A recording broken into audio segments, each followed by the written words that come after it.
Hi friends, welcome to Own Style Cooking. இன்னைக்கு வந்து பாத்தீங்கன்னா ஒரு சூப்பரான ஒரு ரெசிபி தான் பார்க்க போறோம். ஸோ எல்லாருக்குமே ரொம்ப பிடிச்சி நிறைய பேர் வந்து வெயிட் லாஸ் பண்ணுறதுக்குலாம் வந்து பார்த்திங்கன்னா கொள்ளு வந்து பயன்படுத்துவாங்க. ஸோ இன்றைக்கி அந்த ஒரு கொள்ளு வச்சு வந்து பார்த்திங்கன்னா 2 ரெசிபி பண்ண போகிறோம். ஸோ ரெண்டுமே வந்து பார்த்திங்கன்னா அவ்வளோ சூப்பராக இருக்கும். அட் அ டைமில் வந்து 2 வேலை முடிஞ்சிடும். ஸோ வாங்க எப்படி ஈஸியாக கொள்ளு ரசமும் கொள்ளு பருப்பு கடையிலும் பண்ண போகிறோம். ரொம்ப ஈஸியாக பண்ணிடலாம். ஸோ வீடியோ ஃபுல்லாக பாருங்கள். கொள்ளு வந்து பார்த்திங்கன்னா நல்லா வாஷ் பண்ணிவிட்டு இதை வந்து ஒரு 1 ஹவராவது நல்லா ஊற வச்சு எடுத்துக்கோங்க. ஏன்னா கொள்ளு வேகிறதுக்கு வந்து ரொம்ப லேட் ஆகும். நான் வந்து கம்மியான குவான்டிட்டி தான் வந்து எடுத்திருக்கேன். இப்போ எல்லாம் வாஷ் பண்ணி தண்ணியெல்லாம் ஊற வச்சுருக்கேன். ஸோ இதை வந்து நம்ம அப்படியே வந்து ஒரு குக்கருக்கு மாற்றிக்கலாம். இதோடவே 2 பல் பூண்டு மட்டும் சேர்த்துக்கோங்க. கூடவே கொஞ்சம் மஞ்சள் தூள், தேவையான அளவு தண்ணி கொஞ்சம் எக்ஸ்ட்ரா சேர்த்துக்கலாம். இப்போ குக்கர் மூடி ஒரு 8 விசில் வரைக்கும் நல்லா வேக விட்டு எடுத்துக்கோங்க. ஏன்னா கொள்ளு வேகிறதுக்கு லேட் ஆகும். பருப்பு எல்லாம் நல்லா வெந்துடுச்சு. இப்போ இந்த கொள்ளு வேக வச்ச தண்ணி இருக்குல்ல, நான் வந்து தண்ணி வந்து எக்ஸ்ட்ராவே தான் ஊற்றிருந்தேன். ஸோ அந்த தண்ணி வந்து பார்த்திங்கன்னா செப்பரேட்டாகவும் அந்த பருப்பை தனியாகவும் நம்ம வடிகட்டிக்கணும். இப்போ இந்த கொள்ளு வேக வச்ச தண்ணி வச்சு தான் நம்ம அன்றைக்கி வந்து பார்த்திங்கன்னா ரசம் பண்ண போகிறோம். அந்த கொள்ளோட ஃப்ளேவர் எல்லாமே அவ்வளோ சூப்பராக இருக்கும் இந்த ரசத்துக்கும் அந்த கொள்ளு கடையலுக்கும்.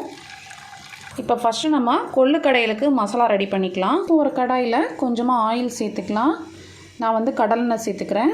இதோடவே கொஞ்சமாக ஒரு டேபிள் ஸ்பூன் போல் மல்லி, 1/2 டீஸ்பூன் ஜீரகம், 2 காஞ்ச மிளகா, கொஞ்சமாக மிளகு சேர்த்துக்கிறேன். இதெல்லாம் சேர்த்து ஃபஸ்ட்டு லைட்டாக வறுத்துக்கோங்க. நல்லா வந்து வறுபட்டு இந்த வாசனை லைட்டாக வரும். இந்த ஸ்டேஜில் 2 பூண்டு கட் பண்ணி சேர்த்துருக்கேன். கொஞ்சம் வெங்காயம், சின்ன வெங்காயம் சேர்த்திங்கன்னா ரொம்ப நல்லாயிருக்கும். வெங்காயம் லைட்டாக வதங்கினதும் நம்ம வந்து தக்காளி ஆட் பண்ணிக்கலாம். கொள்ளு பருப்பெல்லாம் சேர்க்குறதுனால கொஞ்சமாக வந்து பெருங்காயத்தூளும் சேர்த்துக்கோங்க. இப்போ வெங்காயம் நல்லா டிரான்ஸ்பரண்ட் ஆகிடுச்சு. இப்போ ஒரு சின்ன சைஸ் தக்காளி சேர்த்துக்கிறேன். குவான்டிட்டி வந்து நான் கம்மியாக செய்கிறதுனால நான் கம்மியான குவான்டிட்டி எடுத்திருக்கேன். ஸோ ஒரு சின்ன சைஸ் பழம் போதும். தேவையான அளவு உப்பு சேர்த்துக்கலாம். கொஞ்சமாக மஞ்சள் தூள் மட்டும் சேர்த்துக்கோங்க. அவ்வளோதான். இதை வந்து லைட்டாக வதங்கட்டும். இந்த தக்காளி வந்து லைட்டாக ரா ஃப்ளேவர் போகிற வரைக்கும் 1 நிமிஷம் மட்டும் வதக்கி விட்டுக்கோங்க. பாருங்கள், தக்காளி எல்லாம் நல்லா வதங்கிடுச்சு. இந்தளவு குக் ஆனால் போதும். இப்போ நம்ம இதை ஆஃப் பண்ணிவிட்டு நல்லா ஆற வச்சிடலாம். இப்போ ஒரு மிக்ஸி ஜாரில் 1 டீஸ்பூன் போல் மிளகு, 1 டீஸ்பூன் ஜீரகம், கொஞ்சமாக வந்து முழு மல்லி எடுத்திருக்கேன். அது போக கொஞ்சம் கருவேப்பிலை. இது எல்லாமே ஃபஸ்ட்டு நல்லா கொரன்னு நல்லா மிக்சியில் கிரைண்ட் பண்ணிக்கலாம். இப்போ இந்த மாதிரி கொரன்னு அரைச்சி எடுத்தாச்சு. இதில் ஒரு சின்ன சைஸ் பழுத்த தக்காளியும் சேர்த்துக்கலாம். இதையும் சேர்த்து நல்லா அரைச்சி எடுத்துக்கோங்க. இப்போ நம்ம வேக வச்ச அந்த கொள்ளோட தண்ணியை வந்து தனியாக ஒரு பாத்திரத்தில் வச்சுருக்கேன்.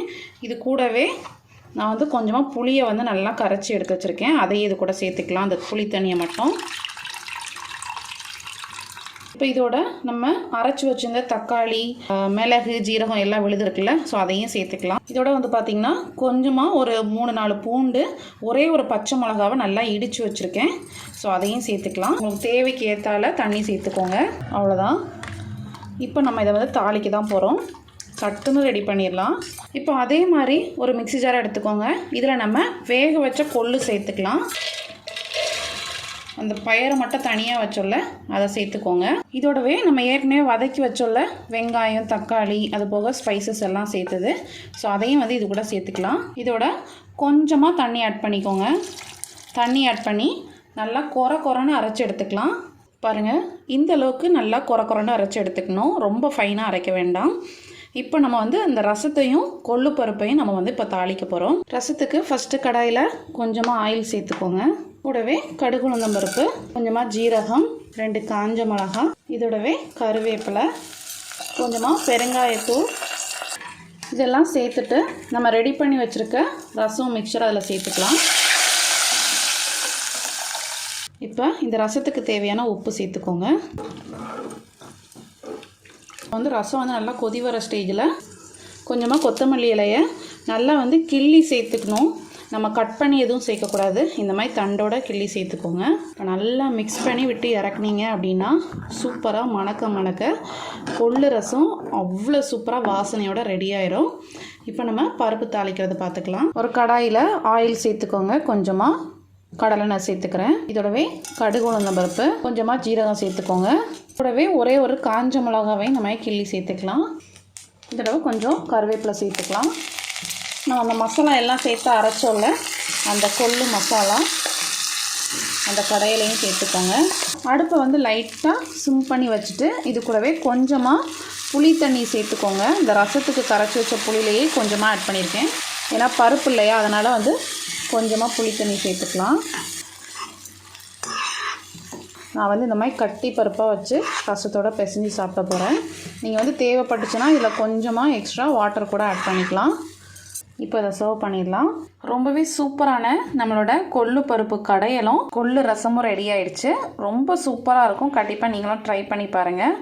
இதை சுட சுட சாதத்தோடு வச்சு சாப்பிட்றதுக்கு அவ்வளோ அட்டகாசமாக இருக்கும். கண்டிப்பாக இந்த 2 ரெசிபி நீங்கள் ஒரு டைம் செஞ்சு பாருங்கள். இந்த வீடியோ உங்களுக்கு ரொம்ப பிடிச்சிருக்கும்னு நினைக்கிறேன். இந்த வீடியோ பிடிச்சிருந்தாலும் மறக்காம நம்ம சேனலை லைக் பண்ணுங்கள், ஷேர் பண்ணுங்கள், சப்ஸ்கிரைப் பண்ணுங்கள்.